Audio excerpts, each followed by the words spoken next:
FBI, Apple, very briefly, where do you think it's going to end up, and where do you stand? I side with FBI, but I side with it for a lot of reasons. The FBI or Apple? Apple most or people, FBI? Apple, I said that what I said? You just said FBI.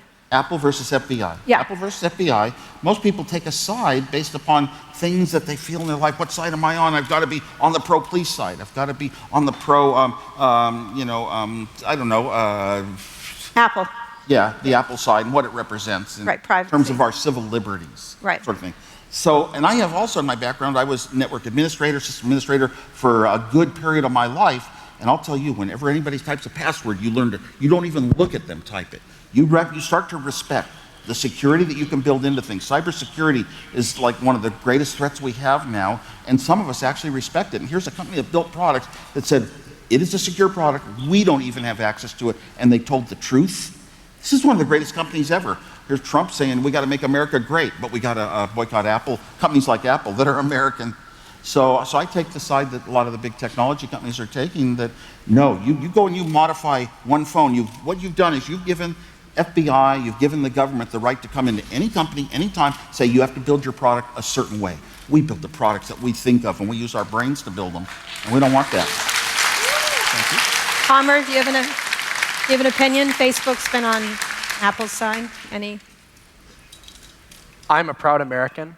I'm a flag-waving, patriotic nephew of my Uncle Sam, and I love my country, but I don't necessarily love everything the government does, and I think they're making a bad call on this. I think that this is a big mistake, and that in time past, they never would have made a mistake like this, because people were talking about these issues long before technology was even in the picture, about whether you have these rights to private property, whether you have private rights, whether the government should be able to search through your own home. And I feel like this is really just an extension of that. It's not even a technology problem. It's a problem where people are getting riled up about something that is just an extension of a civil liberties argument that's been going on for centuries, and it doesn't take like a really strong, you don't have to even have that strong of an understanding of it to just say, no, it's simple. This is, look at all the people about the thing we've always thought about this. That watch police movies. Oh my gosh, they got to be able to track phone calls and trace them here and get onto somebody that knew somebody.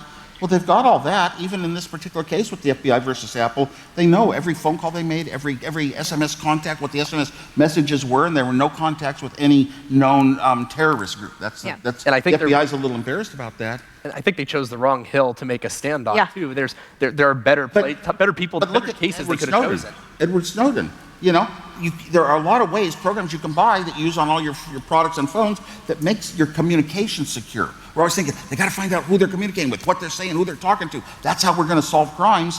Well, they can do that anyway, and it has nothing to do with how secure the phone. I feel like if defeating ISIS comes down to one iPhone, we're all fucked. It's not Apple. Yeah, it's not Apple.